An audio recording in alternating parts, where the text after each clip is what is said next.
రాష్ట్ర ప్రణాళికా సంఘం ఉపాధ్యక్షుడిగా మాజీ మంత్రి జి చిన్నారెడ్డి ప్రజాభవన్లో పూజలు చేసి బాధ్యతలు స్వీకరించారు. ముఖ్యమంత్రి రేవంత్ రెడ్డి తనపై నమ్మకంతో ఇచ్చిన బాధ్యతలను సక్రమంగా నిర్వర్తిస్తానన్నారు.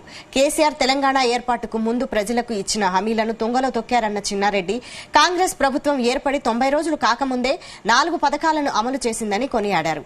కాంగ్రెస్ పార్టీ ఎన్నికల్లో ఇచ్చిన హామీలన్నీ తప్పకుండా అమలు చేస్తుందని హామీ ఇచ్చారు. తెలంగాణ ఏర్పాటుకు ముందు ప్రజలకిచ్చిన వాగ్దానాలన్నీ పదవి రాగానే కేసీఆర్ మర్చిపోయారని చిన్నారెడ్డి విమర్శించారు. తెలంగాణ ఇచ్చిన సోనియా గాంధీతో స్వరాష్ట్రం సిద్ధించగానే తమ పార్టీని కాంగ్రెస్ లో విలీనం చేస్తానని ఇచ్చిన మాట తప్పారని మండిపడ్డారు. 10 ఏళ్ల పాలనలో కేసీఆర్ తెలంగాణను అప్పుల కుప్పగా మార్చారని ఆరోపించారు. గతంలో 70,000 కోట్లున్న అప్పులు ఈ 10 ఏళ్లలో 10 పెరిగాయని ధ్వజమెత్తారు. ఏదైతే వారు ఎన్నో వాగ్దానాలు చేసి వాగ్దానాలు నిలబెట్టుకోలేకపోయినారు కేసీఆర్ గారు 2018లో జరిగిన ఎన్నికల్లో ఏదైతే రైతు బంధు రైతు బీమా అనేటువంటి కొన్ని కార్యక్రమాల ద్వారా వారు తిరిగి ఎన్నిక కాబడడం జరిగింది.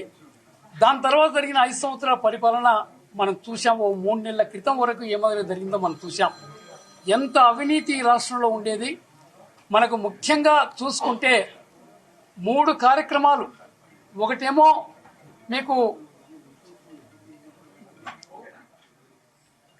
ఏదైతే ప్రాణహిత చేవెళ్ళ అనేటువంటి మాట చెప్పామో దాని పేరును తర్వాత వారు మార్చి కాళేశ్వరం, మేడిగడ్డ, సుందిల్ల, అన్నారం ఇలాంటి పేర్లు ఎన్నో చెప్పినాడో దాంట్లో ఎంత అవినీతి జరిగిందో మనం కళ్ళారా ఈరోజు చూస్తా ఉన్నాం.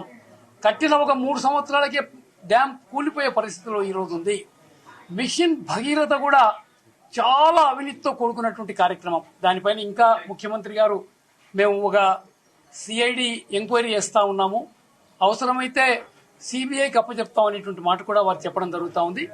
దాని తర్వాత పాలమూరు రంగారెడ్డి ఆ ప్రాజెక్టులో కూడా ఎంత అవినీతి జరిగిందో మేము తప్పకుండా బయటికి తీస్తాం అనేటువంటి మాట వారు చెప్పడం జరుగుతూ ఉంది. అదే కాకుండా ఇలా గొర్రెలలో కానీ